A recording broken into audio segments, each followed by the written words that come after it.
So, well, thanks for having me for this intimate talk. What I'd like to do is talk about the Barbershop series, but before I get into that series, I'd like to talk a little bit about my process.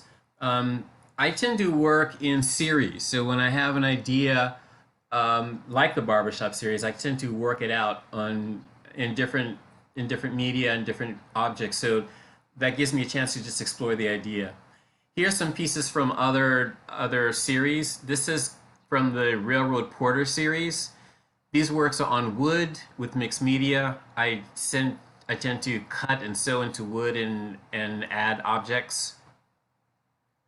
This is also from the Railroad Porter series. A little later, I'll actually show you the tools that I use to make these pieces. Watermelons appear quite a lot in my work. I'm trying to turn around what has once been a negative stereotype for African Americans. If you have any questions as we're talking, just kind of raise your hand and we can talk. This is also from the Railroad Porter series. It's a washboard with objects attached, cowrie shells, mirrors, glass, photos.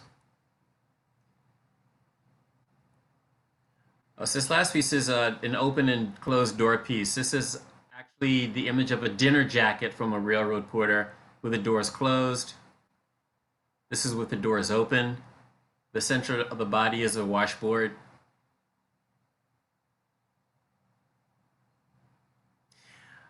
Around 2014, I had a hip issue and I was not able to do my normal work because I couldn't stand or lift or pull or sit in for long periods of time, and it really disturbed my art making.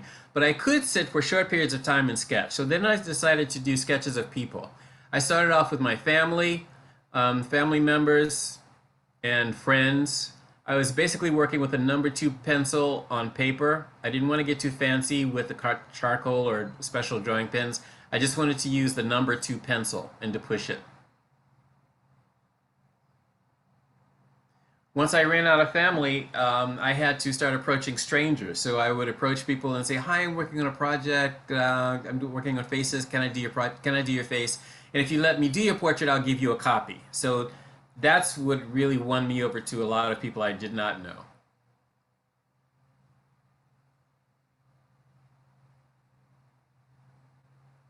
And I would approach people just anywhere, in the gym, in the grocery store, gas station, someone who came in to fix the electricity in my house.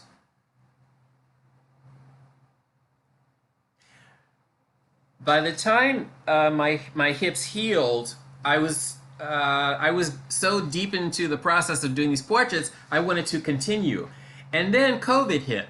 So people started wearing masks, and I thought, well, this is an opportunity to do a mask on, mask off. So I would do just that. I'd ask people to wear the mask first, take a photograph, work from that sketch, and then the mask off.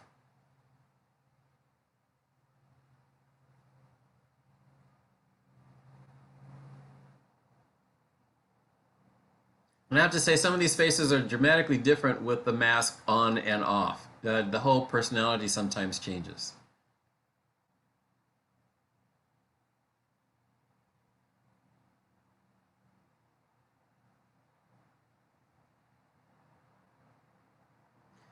I was working in basically just a sketchbook. So every sketchbook has got 100 pages in it. I'm now working on sketchbook number 9.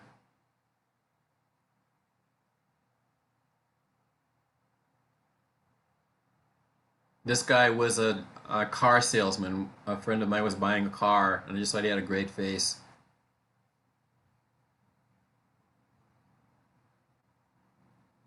This is another car salesman. When I was buying my own car, this guy sold me my car.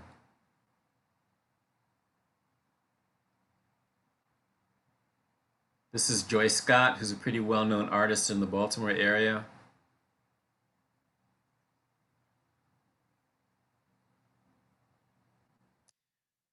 I do have an exhibit currently up at Stevenson University in Green Spring, Maryland, just above Baltimore. And the students took a couple of my sketchbooks and they made a selection.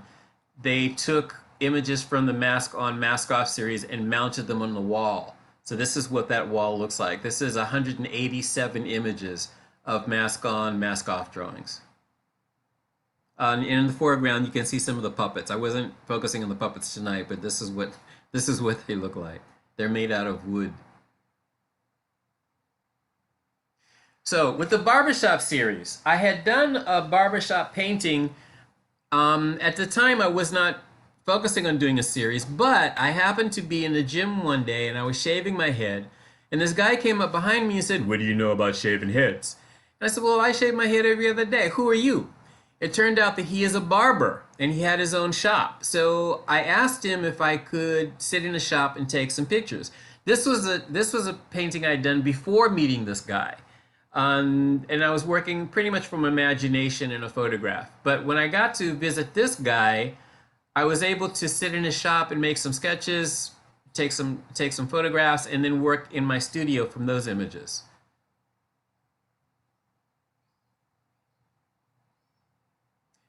This is one of his barbers, and sometimes the smaller paintings will end up in the shop itself.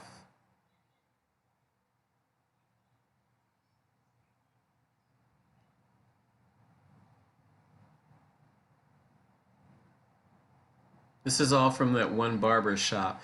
After a while, I had done maybe 15 or 20 paintings, and I realized these paintings are all from one shop, Mr. Ray's Barber Shop in Baltimore. I need to expand out and go to some other shops. Let me see what I can do. So I started visiting some other shops. The way that I work is I start off with a large piece of wood like this. This is a plywood on an easel. And I start off with sketching, making out the initial outlines of what I want to include. And then I started placing objects. Now I don't glue the objects down right now, I'm just placing them around. And there's a lot of back and forth with putting them on the board, taking them off of the board, moving them around, cutting out spaces. I do, I do use a number of power tools. So here at the top of the slide, you see a router. I use a drill. There's a scroll saw. At the bottom, there's a wood burner. I have saws. I was trained as a painter, but after working on canvas, I was just abusing the canvas so badly because I was cutting and burning and scraping the canvas. I needed a stronger foundation, so that's when I went to wood. So I hung out in the lumber yards and talked to the guys who worked in wood and just asked them, how do I do this? How do I do this certain thing? And they would tell me what types of tools I needed. So over the years, I accumulated these various power tools. This is another image of Mr. Ray's shop. And so looking at these pieces, you can see where I cut into the wood, I'm shaping on the outside, but also I'm cutting in the interior. So sometimes I'm embedding keys. I'm sewing keys into the wood. I'm attaching glass shards, locks, and keys.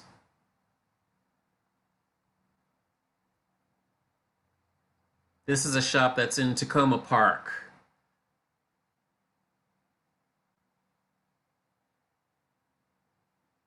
It's actually a shop that my mother goes to. She gets her hair done at that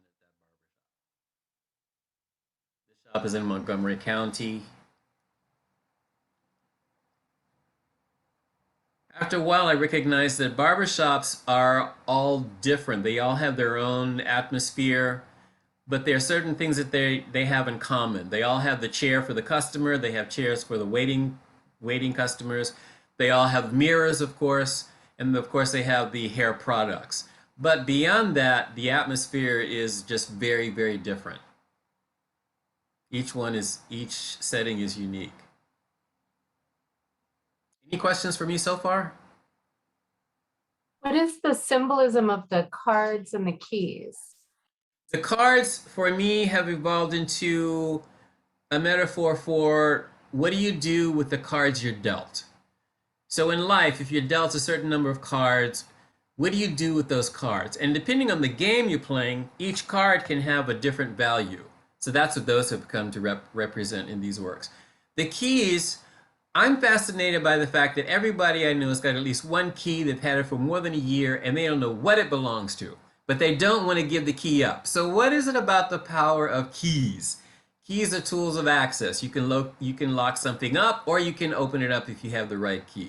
So I started collecting keys. People have started giving me keys, and they've become part of the material that I work with. Much like the paint, the keys are in all of these pieces. And with every story, the key can take on a different narrative. I try not to dictate for everyone what that particular narrative is. I like them to engage with the work and come up with their own narrative, their own story. What's important to me is that people actually look at the work, they engage with the work. Here's an example of a woman who goes to a barber shop to get her hair.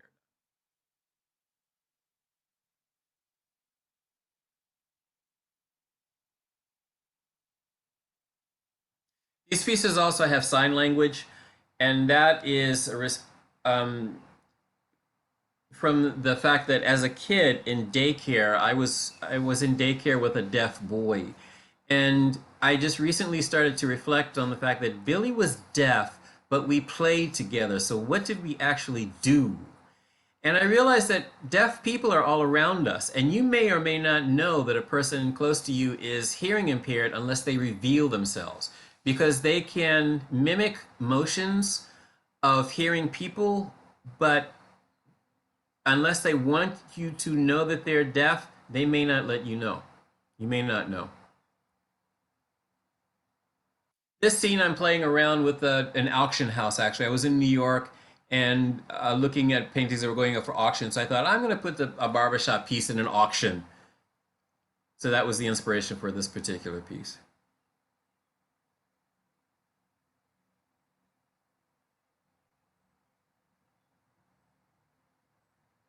Some guys do their own hair.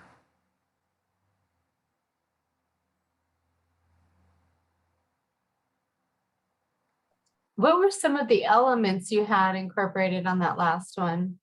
Couldn't really, On this one, yeah, I couldn't make them out. Like, and here the leather are, shoulder, for example. see if we can enlarge it here. Oh, it's a safety pin and keys on that. Yeah, that's a safety pin from South Africa, and their keys. And the horizontal strips, those are razor blades. And in this area behind his head, oh, the head works. This is these are mirror shards. See, this is a glass shard, and that's a glass shard. These are razor blades here, and the keys attached to the safety pin. And do you use real razor blades and real shards of glass? Oh yeah, those are real razor blades. I went dumpster diving in the barbershop. I asked them what they were throwing away. What? Let me see what you're throwing away. And they had a whole jar full of blades. Oh, Wow. well, can I have those? And then guys would start giving me their razor their razor pieces here, like this thing here. This goes in. This is the head of a razor. It goes into a razor. This right here. They throw those away. So when they throw those things away, I think, that I can add those. Those will add some dimension to the story. I got no shame. Dumpster diving is pretty rich for me, so I get good stuff dumpster diving. And the razor blades appear again here in this piece in the background.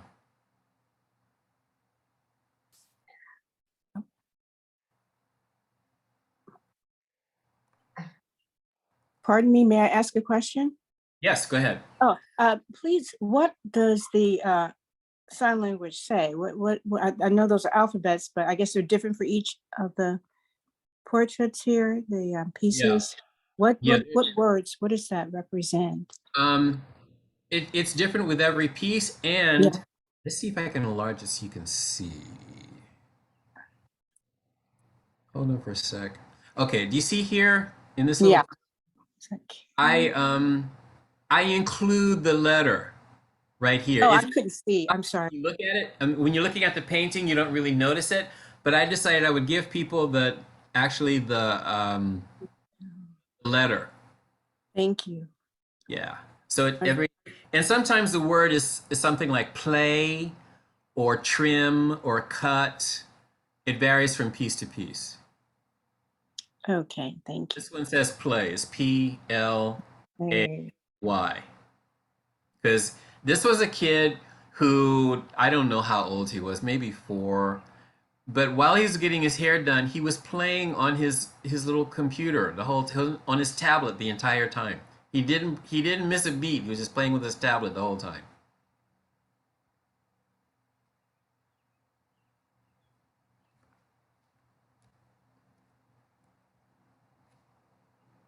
And this is one of the later pieces of the series. This is a barber here in Baltimore. He's pretty well known. He's done a lot of community work.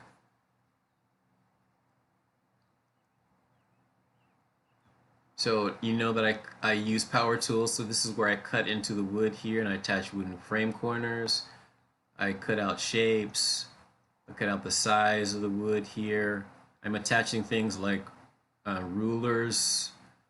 This is embedded with a photograph of an image of the backboard that has all the styles of haircuts there. Here we've got the sign language. I've embedded a lock, a combination lock, and you've got the cards here, just kind of floating around, adding some rhythm to the piece. I currently have a show at Stevenson University in on Green Spring Valley Road in Baltimore. It'll be up through July 31st.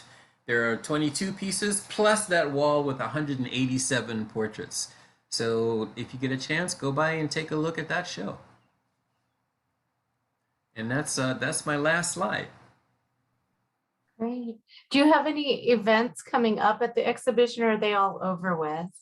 The events are pretty much done. Yeah. Yeah, but the gallery is open during the week, Monday through Friday, and also on Saturday. I think they're closed on Sundays. Okay. And it's free. Great. Great. Well, we have time for some questions. If someone has some questions for Schroeder. Thanks, Schroeder. I think you showed my picture, right? The Baker King at the very beginning. Say, you're a little muffled. Say that again. I think you showed my picture of the Baker King.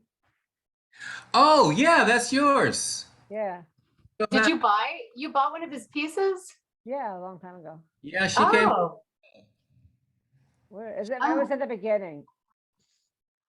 Yeah, I'm gonna just. the Baker King. That's your piece. Yeah, Baker King, that's yours. Yep. Oh, I haven't seen Coming it to for a you while. soon. Well, in August, right now. I thought it was early July, but it's August now. No, yeah, so no, it goes through July 31st. Okay. So In August. one of the many Zooms I was on today was one at the African American History and Culture Museum, and it was a conversation with Nicole Taylor, author of Watermelon. It's part of their Juneteenth celebration, Watermelon and Redbirds. And she also talked about dispelling the derogatory view of watermelon and turning it into a very positive thing, something that everyone looked forward to enjoying. Actually, her cookbook, it's really, I guess it is a cookbook, that's the style, but it's really a narrative with the cookbook. It sounds fascinating. Okay. Yeah. It's just coincidental, it was just a couple hours ago. Yeah. It's a nutritious fruit. I like it. When I first moved to Baltimore, there was like a bumper crop of watermelon. So I started eating watermelon every day. I would have watermelon with croissant for breakfast. And I started looking at the fruit and I thought, this is really beautiful as a fruit. Yeah. I used to freeze it and make sort of, cut it into not cubes, but rectangular things. And Yeah. and have them as popsicles. And I remember often going down to the mall for the Folklife Festival. And as my husband says, it's the hottest place in the world. It's on Right. the totally exposed Washington Mall for the Folklife Festival. But those watermelon sticks were great. I mean, Yeah. and the Folklife Festival has a Robbers there. I don't know if they still do, but every year they had people selling watermelon. Yeah, they do. Mm-hmm. Yeah. I love watermelon also. Mine are frozen and they start getting soft, but they're still, I mean, they're still pretty Yeah, and there are a lot of different varieties of watermelon. A melon that's popular in Maryland are sugar babies. solid. They're small, round, green on the outside, but yellow on the inside, and really sweet. Oh, But there are about more than 100 varieties of watermelon. Many of them coming from Africa and South America. mm. And what is this series from? This one? This one's from the Porter. Railroad Porter series. So I'm honoring those guys that worked on the railroad. As it turns out, in American history, the railroad was pretty significant in helping establish a black middle class because these guys had steady work. Oh, So I'm honoring those guys on the railroad. when did you create that series? That series was going on in 2010 and 11. Okay. And how many pieces do you have for that one? I believe there are about 40 pieces in the railroad series. Okay. Gone. Most of them are gone. I don't have many left. So when Terry picks hers up, she's going to have one of the few remaining pieces. Well, I like Oh. mine because it's so upbeat. You know, it is really the American dream of someone who came up Thank you. and then has his dream come true. Can you zoom in on it a little bit shorter Yeah, so you please can try. see more details? Great. Yeah. He's Okay, actually, you've got a measuring tape with it. yeah, this is a cookie sheet. So I cut into the Oh, cookie, and his body is out of wood. He's suspended with thread, and hmm. he's got cooking mechanisms attached here.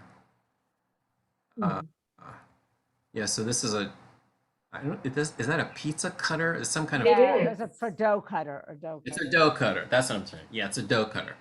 And this is the ruler. The ruler represents always being measured because the guys that worked in the railroad, they were very tight. They were on a tight schedule. They had all types of restrictions in terms of what they could or could not do while they were on the train. So I included the ruler there to represent that. But this guy is also the king of his world because he had steady work, like I said, and although he was working pretty gruelly in a grueling situation in the week, in his own time on the weekend, he was a dandy. Um, Porters were known for being really sharp. They were sharp dressers. They kept that etiquette going on, and they were well known in their community, well respected in their communities. Hmm. And he wanted to be a baker. And he wanted to be You wanted to be what? he wanted to become a baker, and he opened up his own shop. Yes, that's part of his narrative. Thanks, Jerry. This particular guy was a cook on the railroad, and then in his own time, he became a businessman and had his own business as a baker. So he's the And baker. so is it based on one real person or fragments of different people? The latter, the fragments of different people. I looked Okay. at the narratives and realized that how many different narratives there were with these guys who worked in the railroad. It was such a rich collection of things that I wanted to highlight. I wanted to highlight the fact that these guys were successful outside of working for the railroad. They had a life outside of the railroad. And I'm gonna guess he had a dicey love life with that die in the middle of his heart. Yeah, that works because these guys are also known for having women in different towns because the trains would go. One line might go from Florida to Boston, and there is some thought that they were responsible for establishing the card game Bid Whist. And if you play Bid Whist, you know that they have terms like running a Boston, going uptown, going downtown. Those are all railroad terms. Oh, what's the game called? Bid Whist. Bid Whist. Bid Whist. It's a game well known on black historically black campuses. Um, there's another game, Spades. Are you familiar with Spades? Right. A lot of white people play Spades. A lot of black people play Bid Whist. I mean, I don't know how to play spades, but There's another game, Game of Hearts, I think is popular too. oh, okay. Yeah, in each game, the cards have a certain value to them. You establish value for the cards. So those are all kinds of anecdotal pieces of information I picked up while doing some research on the railroad porters. And if you ask many middle class African Americans, they probably have in their family lineage someone who worked in the railroad or knew someone who was connected to the railroad. Mm-hmm. Barbara has a comment or question. I have a few comments. Yes, the railroad was a primo job. Any job on the railroad was you were lucky. And am I correct? They had such a good pension system that they did not get Social Security. They didn't have to pay into it. Is that right? That took some unionizing. That didn't start off in the beginning. That didn't happen until after they unionized. Okay. Well, And railroad porters, actually black porters were among the first professionally unionized groups. Mm. oh, I see. What my grandfather worked on the railroad in Colorado, and he quit because they were going to transfer. He was going to get a promotion. They were going to transfer him out of Denver to somewhere in the mountains. My grandmother didn't want to go, so he quit, which really was a mistake. But my father till his dying day talked about that my grandfather made a big mistake. And it was that working for the railroad, they did own you. They did consider themselves to own your life. So if they wanted you to move, you had to move. Yeah, apparently so. So, but it was a very good, no matter what job you had, it was a good one. It was steady pay. Yeah, it was Oh, grueling yeah. work. It was hard work, but it was like you said, steady pay. Now, porters didn't make as much as some of the white workers did, but what they did do was make tips.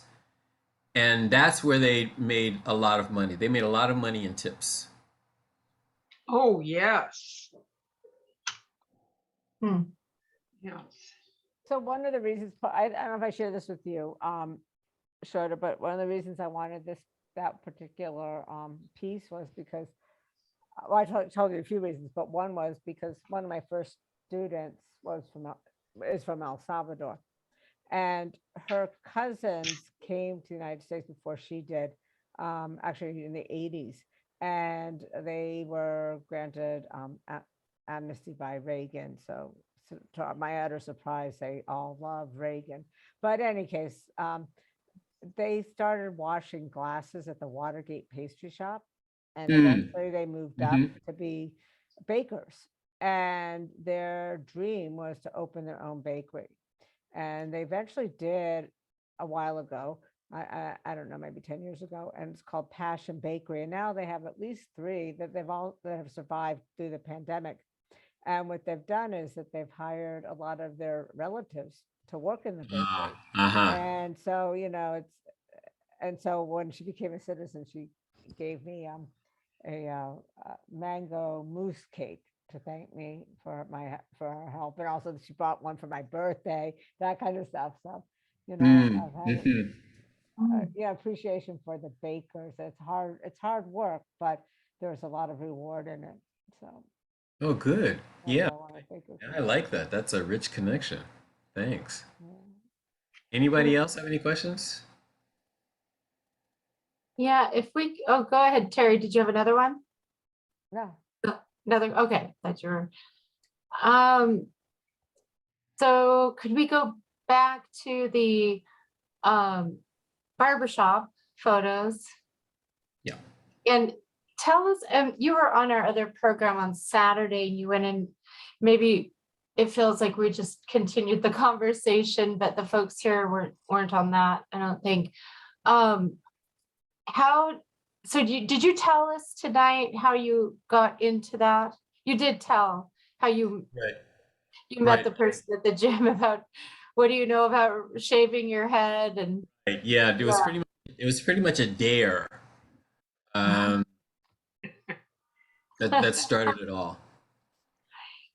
and then how did you gain the trust of people in the community? If you could tell us a little about that. Well, when going into the with the first shop, I befriended the owner of the shop. And when he let me come and sit in the shop, I tried not to be too conspicuous. I just sat in the corner and looked at the environment. So I just kind of absorbed what was going on, and then that's when I would take pictures and make some sketches. Gaining the trust starts with finding out who owns the shop or who's the head barber and getting their permission to Mhm. shop. And it's been pretty successful. I've been in, I think, 12 shops total for this series. When COVID hit, the shops closed down, so I had to stop going into the barber shops because they weren't open. There was only one shop where I ran into some difficulty because the owner himself wasn't in the shop. But I asked the head barber, and I happened to be in that particular shop because a friend of mine brought his son to get both himself and his son's haircut. So I talked to their barber and said, "Can I make some sketches, take some shots?" And he was okay with it. Somebody, Mhm. another barber in the shop, saw me doing that, and he called the owner and said, "Hey, there's a guy in here taking pictures." And the owner called me and pretty much bawled me out. And I told him, well, first of all, he said, well, you could get me into some libel business. I could be sued. I said, no, no, no, you're not going to get sued by this because I'm only working with the people who came in, and I'm bringing images from my own friends, but you Mhm. still talk to me. So it was this back and forth of mine not being appropriate in terms of not calling him. And I told him, I talked to the head barber that we're dealing with, and I apologize for that, but let me assure you, I'm not doing anything that will put you in a lawsuit. Right. Now, this is not the first time I've done this. You're like the 10th barber shop that I've been into, so I wanted to say, just cool your jets. I Um, think you mentioned a lot of the folks now working in the barbershops are immigrants from other countries, right?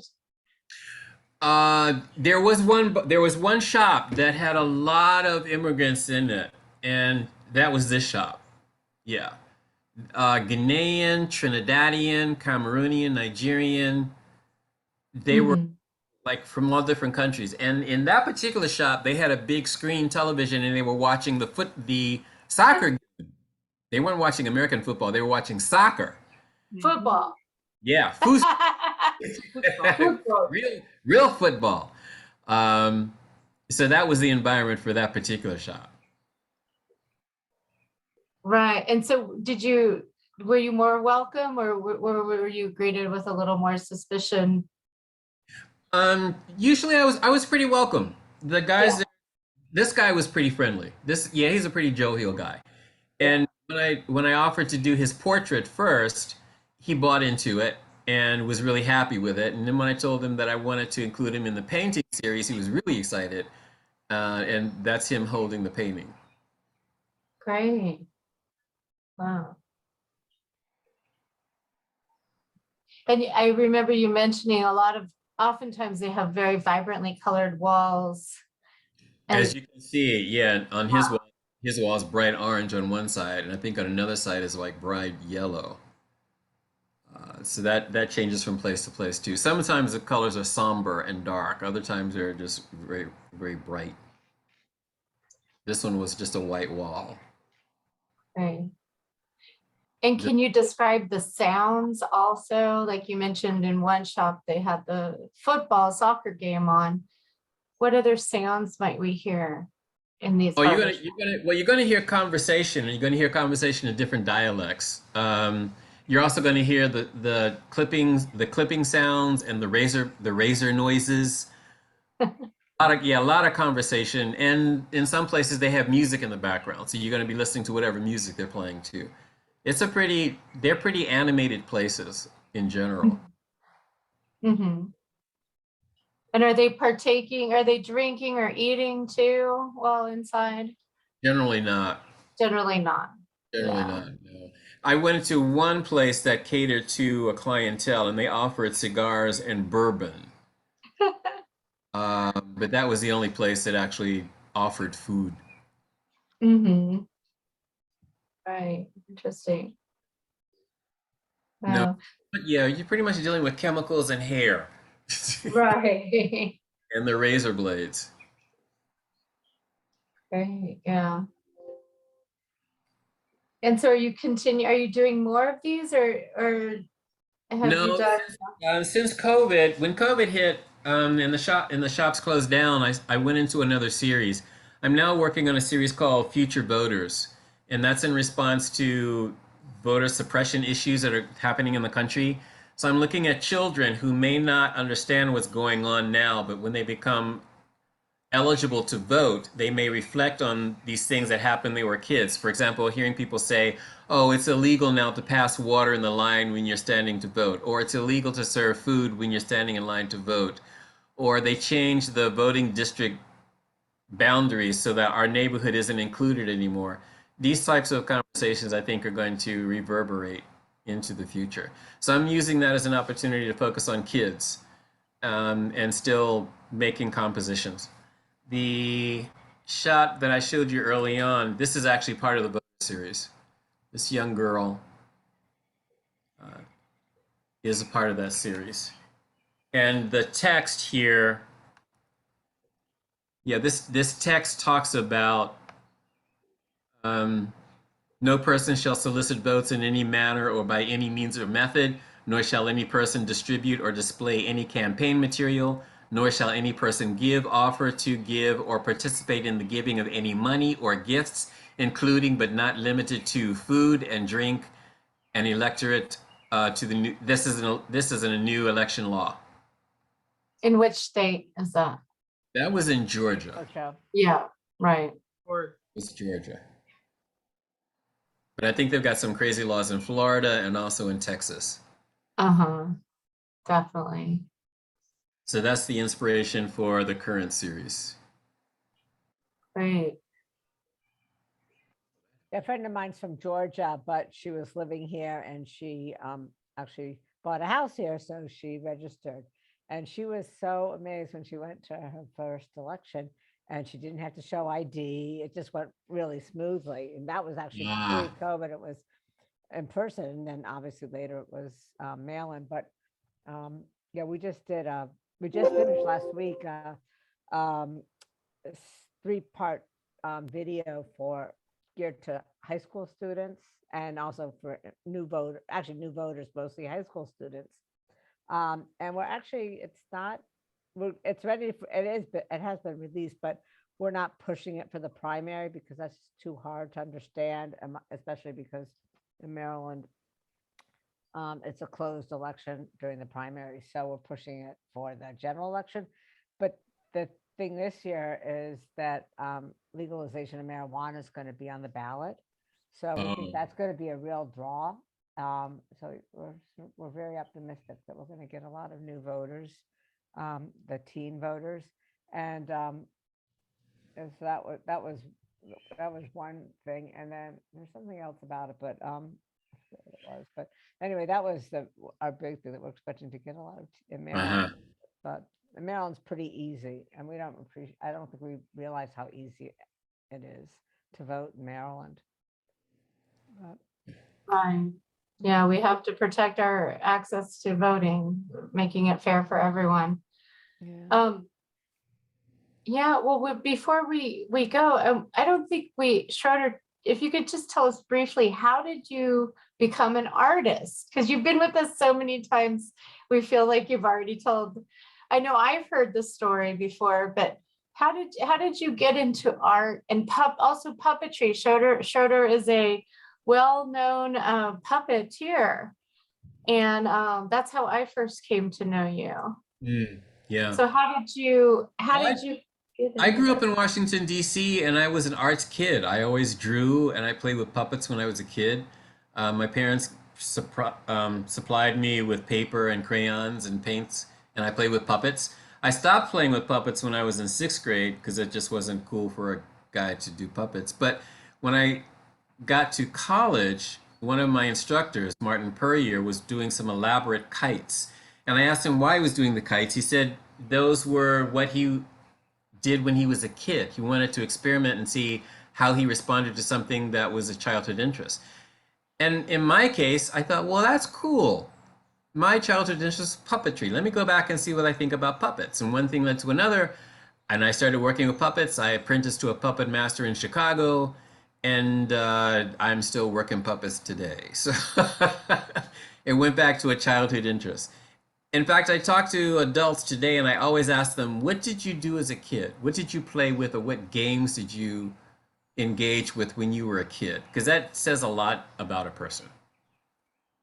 Really? Like, can you give us an example of things you can glean from someone if they tell you, like, I played with Barbies, but I made a lot of my own clothes and shoes for the Barbie, and I chopped their hair off, and Yeah, I mean that whole narrative says something about you. It means that you actually took a doll and you were creative with it. You manipulated the doll. You didn't just get a store-bought doll and play with her and not do anything. That says a lot about that person. Was that you, Lisa? Did you cut your doll? Did you cut Barbie's hair? right. Yeah, we just dug out a lot of old dolls, and finally I set them free to the Goodwill. I think I have a few with My chopped mom hair. kept some. This is my mom, Barbara. So yeah, so I think she kept some. We have a little trouble getting rid of things that we have emotional ties to. I think some of us go through that. Some people have games that they played as kids that were solitary. Other people played games that were team oriented. So you can actually learn a lot about a person by what they engage with. Mhm. Right, right. And what games did you play with as a Like child? I play with puppets. You And you okay, yeah, you're counting that as a game. yeah. But yeah, as an Yeah. activity toy. I should probably not say game. I should probably say activity. What activity were you engaged with as a kid? Yeah. Yeah, I mean, I'm surprised. I even built go-karts with my cousin who was more of a tomboy. I was kind of a Mm. prissy kid, but I still did. I made forts and played cowboys and You Indians, and constructed things. yeah, Yeah. we made stuff and did a lot of drawing, and we have another artist on the call, Claire Jefferson. Hello, her artwork was actually featured in our June newsletter. Hi, Claire. It's Hi, good to see you. Did you? I joined you late. I'm just sort of trying to catch up a little bit. Yeah. So Schroeder took us through his Barbershop series and was showing us his workspace too. So Mhm. yeah, Claire's a painter. Ah, nice to meet you. Nice to meet. I met you, Schroeder, a long time ago down at University of Baltimore. There was an exhibit with you and two other artists. I don't remember who the others were. And Ah, it was okay. a room or a gallery space or whatever at the University of Baltimore. And I remember seeing your work. It was fabulous, Ah, fabulous work. thank you. Thank you. Well, guys, I think that pretty much. Yes. Well, thank you so much, Schroeder. We always enjoy it. We've invited Schroeder a few times now, and this will not be the last. We will definitely be inviting you back for more, and maybe to show some of your next projects. So Yeah, All Lisa, right. by the way, one thing, I just looked up Bidwist. It's spelled Bidwhist, and there's a Wikipedia thing on it. So Bidwist. Oh, okay, Yeah. that's good to know. there's a traditional whist, and then there's Bidwist. Ah, okay. So Yeah, well, great. Well, thank you so much, Schroeder. It's always Thank you. fabulous to talk to you and to All see right, your thank work. you. And yeah, so good to see you, Barbara. we Okay. hope to see you at the Silver Spring Blues Festival if you're able to join us. And during Silver Spring Blues Week happening now. So until Festival Day Saturday.